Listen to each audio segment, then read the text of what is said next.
توی شرایطی هستیم که از شبها و روزهای سختی داریم گذر میکنیم. توی این فضای پر اضطراب آروم موندن ساده نیست، ولی من تلاش کردم با این ویدیو چند دقیقه ذهنتون رو از تلخی جنگ جدا کنم و ببرمتون به دنیای هنری فیلم قوی سیاه. تا حالا شده بخوای بی‌نقص باشی، اونقدر که حاضر باشی تمام چیزی که هستی رو آروم آروم از بین ببری، فقط برای یک لحظه ناب، یک لحظه‌ای که همه چیز کامل باشه بدون نقص، حتی اگر قیمتش فروپاشی کامل روانت باشه. فیلم قوی سیاه ساخته دارن آرونوفسکی دقیقاً درباره این لحظه است. داستان زنی که تمام هویت، بدن، خواسته ها و اخلاقیات خودش رو سوزونه فقط برای رسیدن به اجرا، به هنر ناب. ولی سوال اینه که وقتی ناب بودن به قیمت مرگ و جون تموم میشه، اصلا ارزشش رو داره؟ کارگردانش دارن آرونوفسکی پیش از این هم با فیلمهاش نشون داده بود که علاقه خاصی به روایت فروپاشی داره، اما در قوی سیاه این فروپاشی نه ناشی از اعتیاد به مواد، بلکه حاصل اعتیاد به کماله. اعتیادی که در قالب یک بالرین جوان به نام نینا مجسم میشه. ناتالی پورتمن برای ایفای نقش نینا نه فقط بازی کرد، بلکه خودش شد. تمرینات طاقت فرسا، رژیم ها و فرو رفتن در روان زنی در مرز هذیان و شک چیزی بود که این بازیگر رو به یکی از کاملترین اجراهای دهه تبدیل کرد و باعث شد که اسکار رو از آن خودش بکنه. نینا در آغاز فیلم دختری منزوی، مطیع، خجالتی و وسواسیه. اون تو خونه با مادرش زندگی میکنه، زنی که خودش بالرین سابق بوده و حالا تمام آرزوهای برباد رفتش رو روی نینا فرافکنی کرده. نینا در چنین محیطی حتی اجازه نداره در اتاق خودش رو ببنده و مادرش مثل نگهبان دائم مراقبشه. رفتار نینا مثل خاروندن پوست دست، کنترل شدید غذا، اجتناب از تماس فیزیکی، ناتوانی در عصیان، همگی نشانه های یک شخصیت وسواسی و مضطربه. اون نه فقط با جهان اطراف بلکه با بدن خودش هم دچار بیگانگیه. نکته مهم اینه که نینا قراره در نقش اصلی باله دریاچه قو بازی کنه، نقشی که باید دو نیمه متضاد رو همزمان بازی کنه. اغواگر خطرناک و سرکش در نقش قوی سیاه، پاک، معصوم و آرام در نقش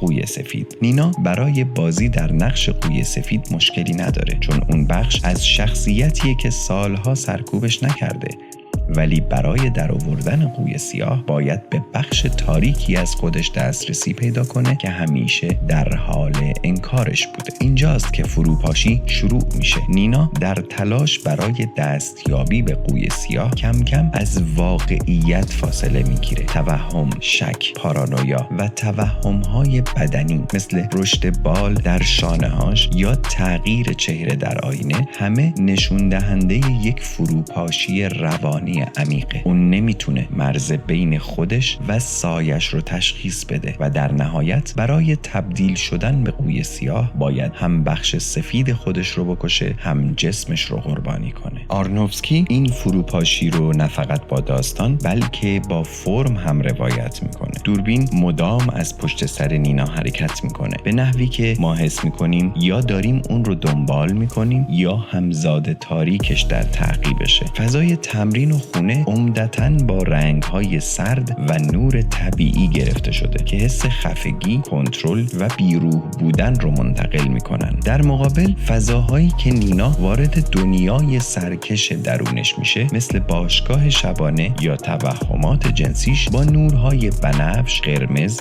و تدوین سریع و لرزان نشون داده میشن. آینه‌ها تقریباً در تمام صحنه‌ها حضور دارن، نه به عنوان دکور بلکه به عنوان یک کاراکتر. نینا مدام با بازتاب خودش در جداله. آینه ها جایی هستن که سایه شروع به تکون خوردن میکنه، در حالی که نینا ثابته. جایی که خود دیگه ای از نینا پنهان ولی فعال خودش رو نشون میده. در صحنه‌های اوج فرم فیلم به وضوح از واقعیت فاصله میگیره. حرکات دوربین سابجکتیو میشه، صداها حالت محیطی پیدا میکنن و ما وارد تجربه ذهنی نینا میشیم. تجربه‌ای که مرز خیال و واقعیت توی اون محو شده. فروپاشی روانی نینا فقط حاصل فشار درونی نیست. شخصیت‌های اطراف اون به نحوی مستقیم یا غیر مستقیم این روند رو تسریع و تقویت میکنن. اولین شخصیت مادر نیناست. اریکا، زنیه که خودش زمانی بالرین بوده اما به دلیل بارداریش مجبور به کنار گذاشتن حرفش شده. اون این ناکامی رو در قالب کنترل شدید و بیمارگونه‌ای بر زندگی نینا پیاده میکنه. اون دخترش رو در وضعیت کودکی نگه داشته، استقلالش رو سرکوب کرده و به نوعی رابطه سمی مادر فرزندی رو به رابطه‌ای بیمارگونه بدل کرده. نینا حتی در برابر شیرینی خوردن باید از مادرش اجازه بگیره و هر گونه عصیان کوچکی با واکنش احساسی و باجگیرانه اریکا مواجه میشه. اریکا نه تنها حمایت نمیکنه بلکه رشد روانی نینا رو هم متوقف کرده. شخصیت دوم توماسه.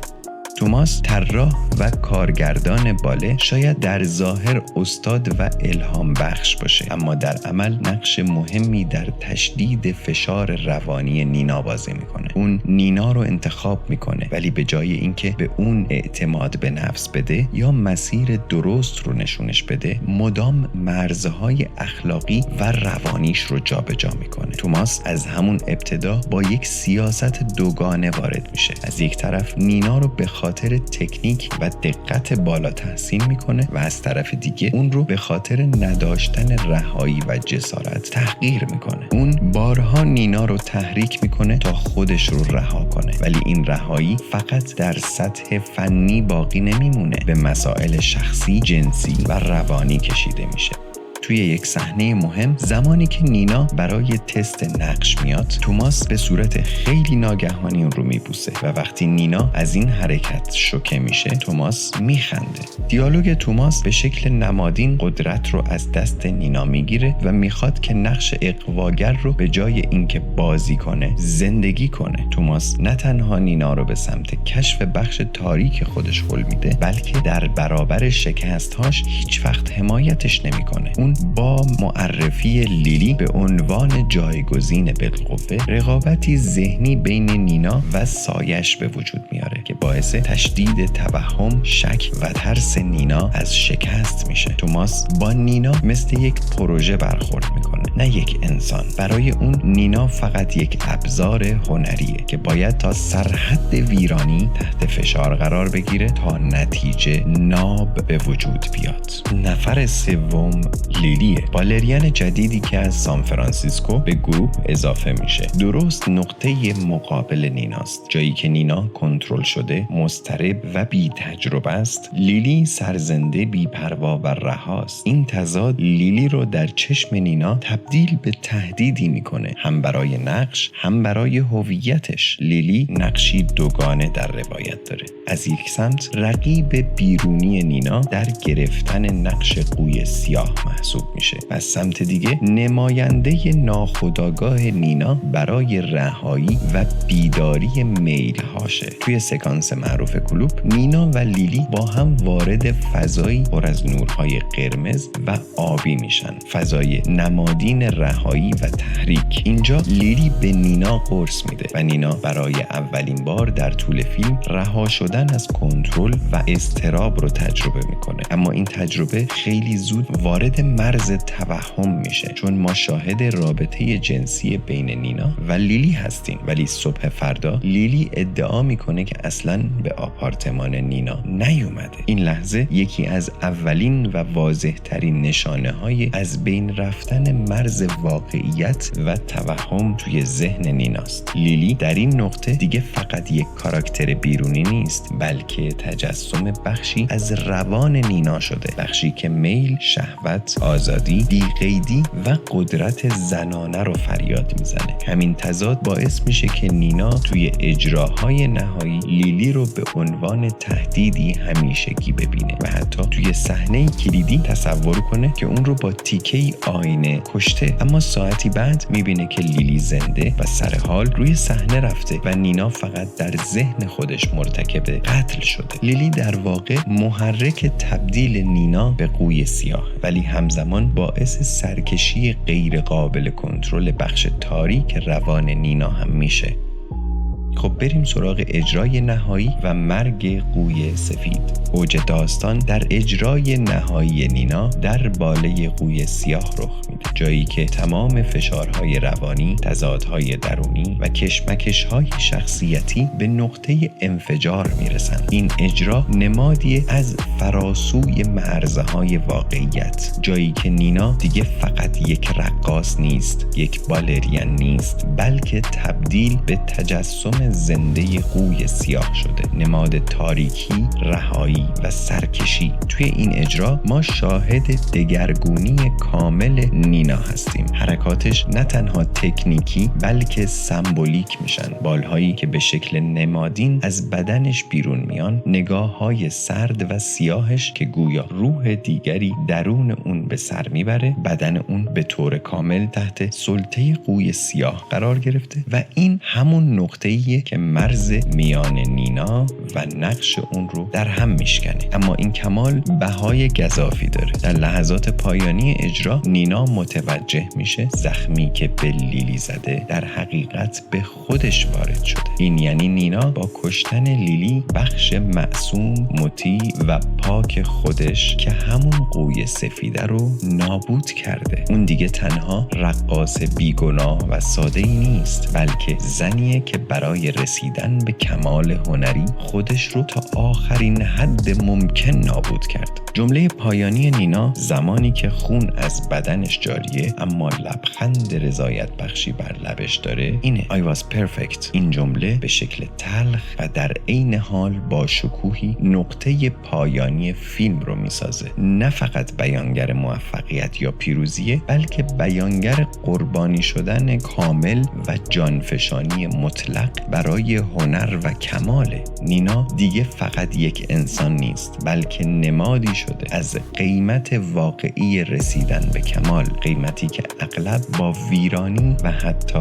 مرگ همراهه. فیلم قوی سیاه بیش از اون که داستان یک باله باشه، نمایش کشمکش درونی انسانه، نمایش بازیابی یا از دست دادن هویت در مواجهه با فشارهای بیرونی و درونی. این فیلم به ما میگه که چجوری مرز بین شخصیت واقعی و نقش‌های بازی شده میتونه به خطر بیفته و چجوری فشار رسیدن به کمال میتونه روان رو نابود کنه. نینا توی این مسیر نماینده هر انسانیه که تلاش میکنه به شکلی خاص، بی‌نقص و بی‌رقیب باشه، اما در نهایت به جای آزاد شدن خودش رو اسیر ترس‌ها، توهم‌ها و سایه‌های درونش میکنه. و در نهایت این سوال باقی میمونه: آیا هنر واقعاً ارزش چنین قربانی داره؟ و آیا رسیدن به کمال همیشه به معنای نابودی بخشی از خود نیست؟ اگه تا اینجای تحلیل با من همراه بودین، این سوال رو ازتون دارم: به نظرتون نینا واقعاً به کمال رسید یا فقط تسلیم جنون شد؟ کدوم لحظه از فیلم قوی سیاه بیشتر روی شما تأثیر گذاشت؟ و آیا تا به حال خودتون هم برای رسیدن به چیزی بخشی از وجودتون رو قربانی کردین؟ توی کامنت ها برام بنویسین. بیایم با هم ادامه این بحث رو بسازیم. و اگه از این مدل تحلیل ها خوشتون اومد، یادتون نره ویدیو رو لایک کنید، کانال رو سابسکرایب کنید و اون زنگوله رو بزنید تا قسمت های بعدی رو و تحلیل های فیلم های دیگر رو از دست ندید. ما اینجاییم برای کشف لایه های پنهان سینما. پس تا ویدیوی بعدی در جستجوی زیبایی حتی در تاریکی. من احمد هستم و اینجا سینمالوژی.